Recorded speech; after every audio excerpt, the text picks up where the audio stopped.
আসসালামু আলাইকুম ওয়া রাহমাতুল্লাহ। একটি সন্তান ভালো সন্তান হবে, একটি ভালো মানুষ হবে, সেটা নির্ভর করে তার পিতামাতার দুটি গুণের উপরে। যদি তার পিতামাতার দুটি গুণ থাকে তাহলে সেই সন্তানটা সুসন্তান বা ভালো সন্তান হিসেবে গড়ে উঠবার প্রবল সম্ভাবনা রয়েছে। আর দুটি গুণ যদি পিতামাতার মধ্যে অনুপস্থিত থাকে তাহলে তার সন্তান যে অসৎ সন্তান হবে সেটার খুব বেশি সম্ভাবনা রয়েছে। আজকের ভিডিওতে সেই দুটি বৈশিষ্ট্যের কথা বলবো, যে দুটি বৈশিষ্ট্য পিতামাতার মধ্যে থাকলে তাদের সন্তান কখনোই অসৎ অথবা খারাপ সন্তান হিসাবে গড়ে উঠবে না। তার মধ্যে প্রথম যে শর্তটি সেটি হচ্ছে পিতামাতাকে নেককার হতে হবে, পিতামাতাকে খারাপ কাজ থেকে বিরত থাকতে হবে, পিতামাতাকে মন্দ কাজ থেকে বিরত থাকতে হবে। তো আমাদের সন্তানকে যদি আমরা ভালোভাবে গড়ে তুলতে চাই তাহলে প্রথমত আমাদেরকে সৎ থাকতে হবে। হ্যাঁ, আমরা যে যত বেশি সৎ থাকবো, অর্থাৎ পিতামাতা যে যত বেশি সৎ থাকবে তার সন্তান ঠিক ততটুকুই ভালো মানুষ হিসাবে গড়ে উঠবে। তার সন্তান যা কিছু শিখে তার অধিকাংশটুকুই শিখে কিন্তু পিতামাতার কাছ থেকে।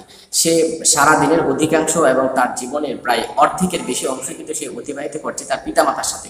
সুতরাং তার পিতামাতার আচরণে সে প্রভাবিত হবে, এটি স্বাভাবিক। সুতরাং আমরা যদি চাই আমাদের সন্তানটা একটা ভালো সন্তান হিসেবে গড়ে উঠুক, তাহলে আমাদেরকে আগে পরিশুদ্ধ করতে হবে, আমাদেরকে হারাম থেকে বেঁচে থাকতে হবে, আমাদেরকে গুনাহ থেকে বেঁচে থাকতে হবে।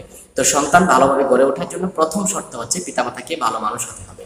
কারণ আপনারা জানেন যে একটি চারা ভালোভাবে গড়ে উঠতে পারে তখনই যখন চারার বীজটা যদি ভালো হয় এবং চারাটা যেখানে রোপণ করা হয়েছে মাটি, সেই মাটি যদি ভালো হয়। ঠিক সেরকমভাবে বাপ যদি ভালো হয় এবং মা যদি ভালো হয় তাহলে দুজনের সমন্বয়ে একটি সন্তান ভালো সন্তান হিসাবে গড়ে উঠতে পারে। আর মা এবং বাপ যদি ভালো না হন তাহলে সেখান থেকে ভালো সন্তান আমরা কখনোই আশা করতে পারি না। আমরা পচা বীজ থেকে, নষ্ট বীজ থেকে অথবা অনুর্বর মাটি থেকে যেমন ভালো ফসলের আশা করতে পারি না, ভালো ফলের আশা করতে পারে না, ঠিক সেমনই অসৎ এবং মন্দ পিতামাতা থেকে আমরা একটা ভালো সন্তানেরও আশা করতে পারি না। তো সন্তান ভালোভাবে গড়ে উঠবার জন্য পিতামাতার যে দুটি শর্ত, তার 2 নম্বর যে শর্তটি সেটি হচ্ছে সৎ নিয়তে বিয়ে করা। আমরা সন্তান চাই খুব ভালো, কিন্তু তার আগে আমরা যখন বিয়ে করছি তখন আমাদের বিয়ের হিস্ট্রি খুবই মন্দ, আমাদের বিয়ের হিস্ট্রি খুবই খারাপ, আমাদের বিয়ের নিয়ত ছিল খুবই মন্দ, তাহলে এটা অবশ্যই আমাদের সন্তানের প্রতি প্রভাব পড়বে। এখন এই বর্তমান সমাজে দেখা যায় যে অনেকেই অনৈতিক কাজের পেছে পড়ে তারা বিয়ে করেন। তো এই ক্ষেত্রে দেখেন তাদের যে যাত্রাটা শুরু হয়েছে সেটা কিন্তু একটা অনৈতিক কাজ দিয়ে শুরু হয়েছে। সুতরাং অনৈতিক কাজ থেকে যে যাত্রা শুরু, সেই যাত্রাটা কিন্তু ভালো কিছু আশা করা যায় না।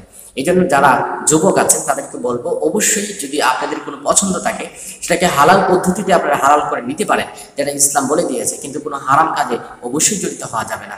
যদি আগেই কেউ হারাম কাজে জড়িত হয়ে যায় তাহলে তাদের ভবিষ্যৎ প্রজন্মের মধ্যে সেটা প্রভাব পড়ার খুব সম্ভাবনা রয়েছে। এই জন্য সন্তান ভালো হওয়ার জন্য দ্বিতীয় যে শর্ত সেটা হচ্ছে যে বিয়েটা সঠিক নিয়তে করা।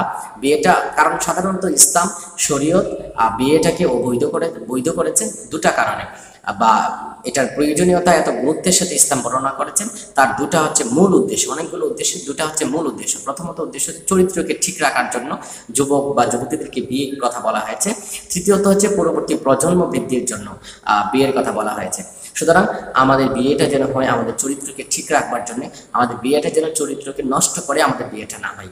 যদি আমাদের চরিত্রটা নষ্ট করে আমাদের বিয়েটা হয় তাহলে আমাদের পরবর্তী প্রজন্ম অসৎ একটি প্রজন্ম হিসেবে গড়ে উঠবে, সেটাই স্বাভাবিক। সুতরাং সুসন্তান হওয়ার জন্য এই দুটি শর্ত যদি কোনো পিতামাতা পালন করে তাহলে আশা করা যায় তাদের সন্তানরাও একটা সুসন্তান হিসাবে গড়ে উঠবে ইনশাআল্লাহ।